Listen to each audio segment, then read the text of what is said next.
Introduce myself. My name is Jules Allen. I was born and raised in San Francisco, California.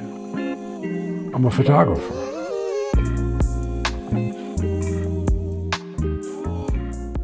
I saw a photograph of Gordon Parks, and I asked my father who that was. I actually said, whatever this cat does, this is what I want to do, because I want to look like this cat. Do not sleep on Gordon Parks. One of the things that the San Francisco Department of Recreations had was a public darkroom. And the woman, took me into the darkroom. I'd never been in a dark. I didn't even know what a darkroom was. And she explained how all this worked. And I was like, well, can I do this? She said, sure you can. I bought my first Yashica camera, a little rangefinder. Started trying to take pictures. Once I started photographing on my own, it just became more attractive to me and more rewarding and more gratifying. I used to spend a lot of time in the library looking at photography and painting and drawing and literature. And then one day, opened a book and it was Bearden. Bearden is a collage and painter artist. His black and white collage is a black life made through photographs that he cuts out and assembles and reassembles.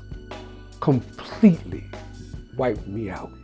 It was the clearest visual image of the music and the dance of the culture that I had ever seen. I had never seen anything even close to what Bearden's collages looked like. And even though they were abstract and cut out and reassembled and put together in these abstract ways, as a 20-year-old, I got it like that. And I was like, what the fuck is this? And I'm by myself, I'm on my own, just in the library, and the prevalence of ritual. I went back to one of my teachers, Jack Walpott, who was wonderful and who was very supportive of me. I said, are there any black photographers other than Gordon Parks? Jack Walpott told me there's a fellow, Roy de Carava. And I went and found Sweet Flypaper of Life. And I was 22, 23. And it was Langston Hughes and Roy de Carava. And I didn't get it at first because it's subtle. And it's inside out. And you're not from the outside in, And I remember getting the book and sitting there and looking at it for days. I'm like, what the fuck is this? I had to come to New York because I needed to be around other photographers who were black, specifically. Even to be universal, I needed to come from a black place that was going to inform the rest of the world. Work is going to be universal, but it's coming from here. And I need to get with this community of people who do this way so that I can learn to open up. And the first year here was rough. Like anybody else coming to New York, it's tough grind. I had a profession, I had a career early on before photography as a psychiatric social worker. You can be a social worker in New York City if you want, but good luck. All the best. I really liked being in New York. The shows, the work, and then I ran into big bad William Klein. In thinking back, it was probably William Klein's work and Danny Lyon's work that informed me of the need for me to find structures for black culture to photograph in. And that just being on the streets was one thing. But now I needed to take it to another level where I could provide a body of work where black people were active consciously in an activity that we controlled, that we participated in on equal grounds, that we could be adults in, and that where we were representing ourselves in a whole way. One of my friends invited me to go to Gleason's gym to train a week, just going back and forth, looking at it, thinking about it. And then a trainer invited me to train. Who's this? Well, that's Miles Davis's trainer, Bobby McQuillan. You train Miles? Well, I'll suit up tomorrow. I'm suiting up tomorrow. You know, in the street, I could scrap. He said, whatever you do. You know, what did he say? How did he put it?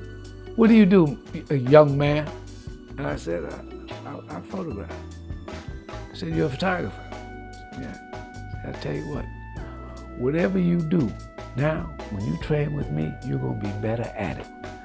And that was all I needed to hear. That even that you could say something like that, that you had that kind of wherewithal within yourself to say that to me.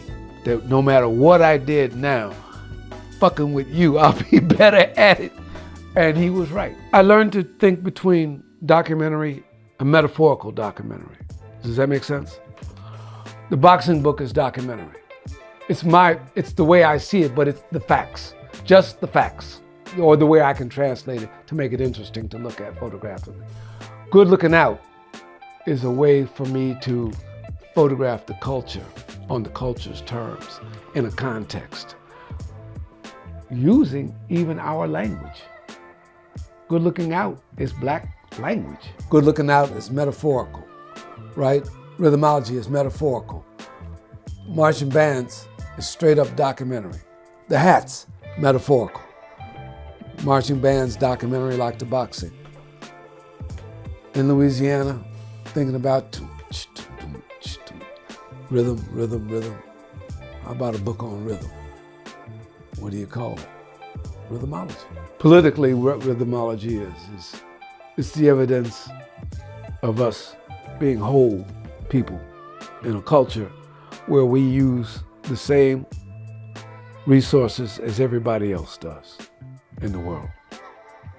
We use advertising, we use public transportation, we use architecture, we use construction, we eat food, we dress. Where the concept of rhythmology came from is twofold, literarily and sonically. Mary Baraka, bluesology. I put bluesology and rhythming together, came up with rhythmology. Ology, the study of rhythm. That's all it is. The idea of rhythmology came from that. Then, how the body of work is formulated is you come back and you start looking at your photographs and you see what you have. They'll fit into the network or the concept of rhythmology. And then you see you've got a few photographs. So now how do we build on this? So you start building a body of work, and that's how I do it. It's learning how to take that which is already available and contextualize it through photography. Once I learned how to see my work in a context that was my approach to photography, I learned how to put it together. Like I just showed you guys, a primary edit for rhythmology. It's looking at it over and over and over again. Page against page. Sharing it with colleagues. How does this work, man? Does that work, man? What do you think about this? What do you think about it? I followed one photograph of mine after the next. I let my own photographs lead me. I would put 5 or 6 photographs down and see what I was doing. And then I would try to follow it. And that led me, and what I began to see was what I was doing. Unconsciously, you find your way. You know, you see, look down, see what you're doing. Say, oh, well, there's 3 of these and 1 of these. Let me try this. Or let me try this, and then see what happens. And keep doing it, and keep doing it. And that's how I found it. And that's what I taught, how to develop a personal vision, is you follow yourself. And you will teach you how to see what you see. You know, you have to look around, you have to practice, and you have to study. But you'll teach yourself how to see what you know, and then you realize well, who are you? How do you get to know yourself? And then finally it dawned on me at some point, I know who I am because of what I respond to in the world. Students used to say, Jules, you give us these assignments and we're out on the streets taking photographs and people ask us what we're doing and we say, well, I don't know. And what I told you guys last time, I said, you tell me practicing. You're practicing. Everybody gets it. Everybody gets it. Even the crudest motherfucker is only gonna say, you can practice your ass away from here. You practice your ass somewhere else, you know? But everybody gets practice. My generation was raised to think that I owe everybody everything that I can share. I came with everything in advance to the planet. You got me? I came with everything, man. I got it all. I owe you cats everything I can give.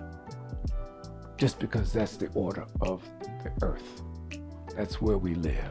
I owe. I have everything I need. I owe.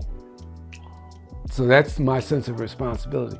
Now, the value is whatever I can impart by me making it as clear as I can, which is why I needed to find institutions or environments where I could show you through behavior that this is legit.